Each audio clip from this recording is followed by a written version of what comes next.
Hello Internet, welcome to the Nerd Sanctuary.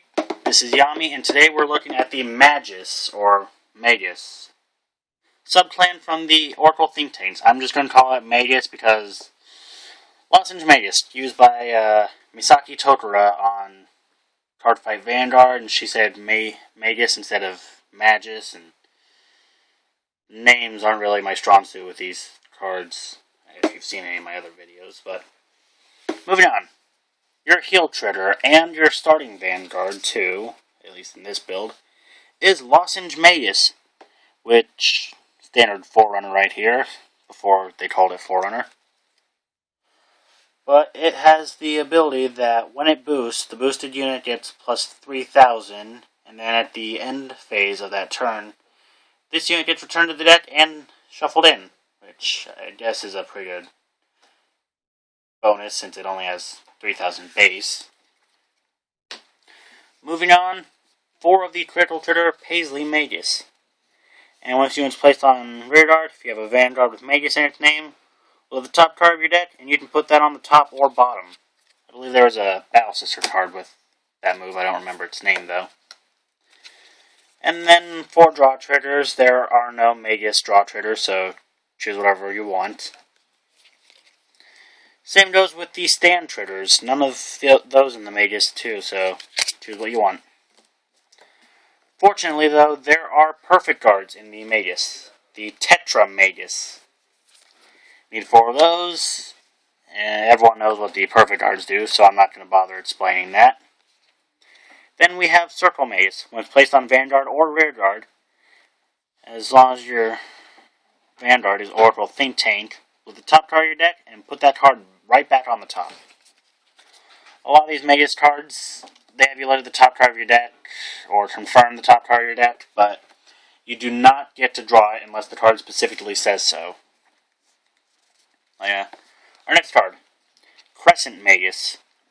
When this unit boosts an Oracle Think Tank, if you have an Oracle Think Tank Vanguard, declare an Oracle Think Tank card name, reveal the top card of your deck, and if the revealed card is the card you declared, the boosted unit gets plus 3,000. Unfortunately, like I said before, since this card does not specifically say to put that card in your hand, you put that card back on top of the deck, meaning that's going to be your drive. So that's a minor disappointment. But, triggers, once you get to grade 3, aren't really as important. Finishing off the grade 1s, we have Ripus Magus, which is a standard rearguard effect. When it attacks, if your Vanguard's a Magus, this unit gets plus 3,000. Moving forward, we have the grade 2 version of that same card, the Pure Magus, whatever. When it attacks, if you have a Vanguard with Magus, it gets plus 3,000, bringing it to a 12k. Then we have the Briolette Magus. And if you have an Oracle Think Tank Vanguard, you can Soul Blast 1 to draw a card and put this unit on top of the deck, instantly setting you up for some of the other effects. Finishing off the grade 2s, we have Stellar Magus. And its effect is, when this unit attacks a Vanguard, if you have an Oracle Think Tank Vanguard, Counterblast 1. If you do, declare an Oracle Think Tank card name, and reveal the top card of your deck. If the revealed card is the card you declared, you can put it in your hand. If it's not, choose a card from your damage zone and turn it face up. So, this can be used to draw a card, or to at least confirm it, so that you can use someone else's effect and declare the right card, since it'll take care of its own cost if you guess wrong.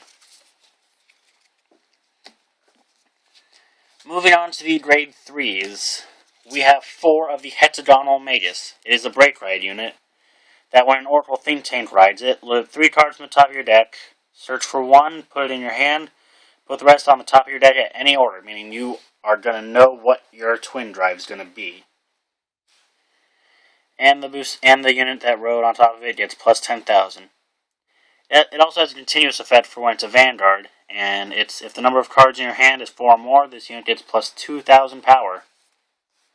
I'm not sure, but I think that's one of the same effects that CEO Amaterasu has.